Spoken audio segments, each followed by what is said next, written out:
पंजाब सिंध गुजरात मराठा द्राविड उत्कल वंगा विंध्य हिमाचल यमुना गंगा उच्चल जलधि तरंगा तव शुभ नामे जागे तव शुभ आशीष मांगे गाहे तव जय गाथा जन गण मंगलदायक जय हे भारत भाग्य विधाता जय हे जय हे जय हे जय जय जय जय हे।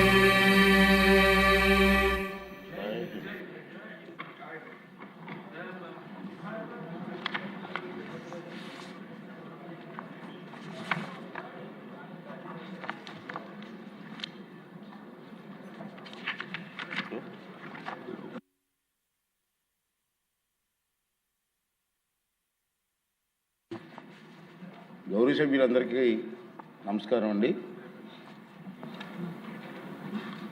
16వ శాసనసభ 6వ సమావేశానికి వచ్చేసినటువంటి సభ్యులందరికీ స్వాగతం సుస్వాగతం. ఈ తీర్మానం ప్రవేశపెట్టే ముందు నాకు చిన్న విన్నపం అండి. సభలో చర్చించే అంశాలపై సభాపతి స్థానంలో ఉన్నవారు సాధారణంగా తమ అభిప్రాయాలను వ్యక్తం చెయ్యరు.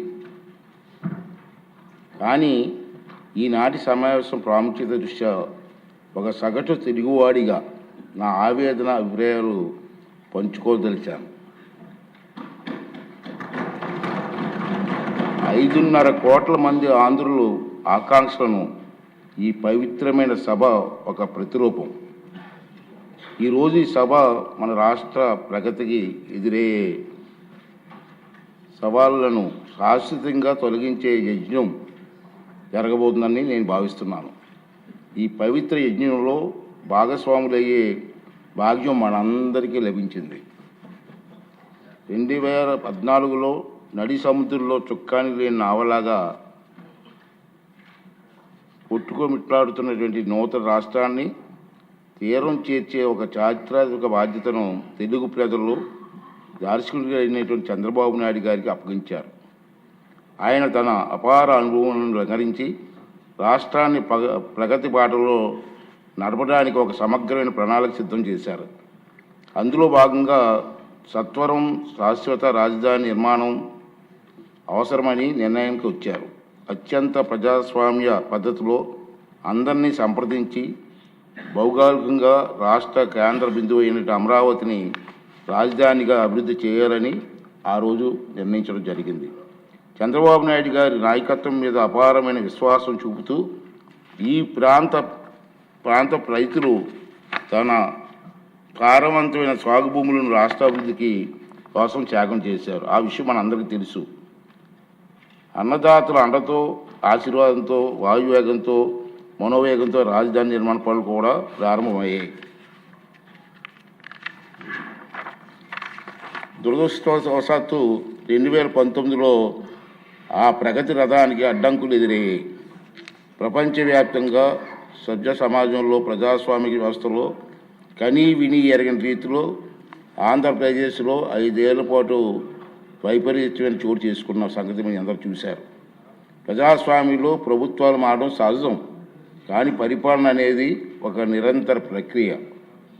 ప్రభుత్వాలు మారినప్పుడల్లా గత ప్రభుత్వాలు చేపట్టిన పనులు కొనసాగుతూనే ప్రజలకు మరింత సేవలు చేయడానికి కొత్త ప్రభుత్వాలు కొత్త విధానాలు ప్రవేశపెట్టడం సహజంగా మనం చూస్తూ ఉంటాం.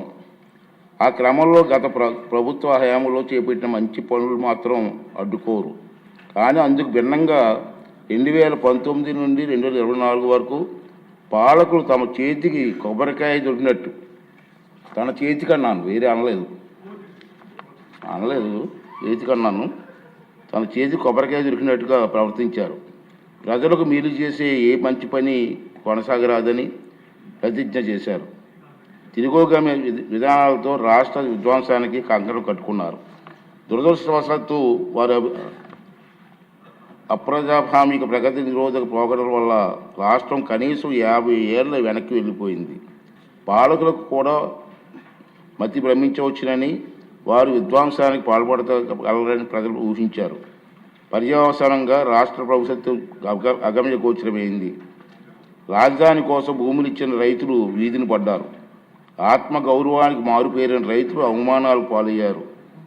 ఎందరో ప్రభుత్వ హింసకు బలయ్యారు. అలాంటి దురదృష్టకర పరిస్థితులు పునరావృతం కాకుండా రాష్ట్ర బంగారు భవిష్యత్తు తిరుగులేని పునాదులు వేయడానికి ఘనమైన చారిత్రక వారసులు గల అమరావతి నగరాన్ని శాశ్వత రాజధానిగా శిలాక్షరాల్లో లిఖించవలసిన అవసరం వచ్చిందని ఈ ప్రజాప్రభుత్వం నిర్ధారణకు వచ్చింది. ముఖ్యమంత్రి చంద్రబాబు నాయుడు గారు దృఢ సంకల్పంతో చేసే కృషి ఫలితంగా రాష్ట్ర విభజన చట్టంలో తగు సవరణ తీసుకురావడానికి కేంద్ర ప్రభుత్వం సూత్రప్రాయంగా అంగీకరించినట్టు తెలిసింది. అందుకోసం అవసరమైన తీర్మానం చేయడానికి ఈరోజు మనం అందరం ఇక్కడ సమావేశమయ్యాం.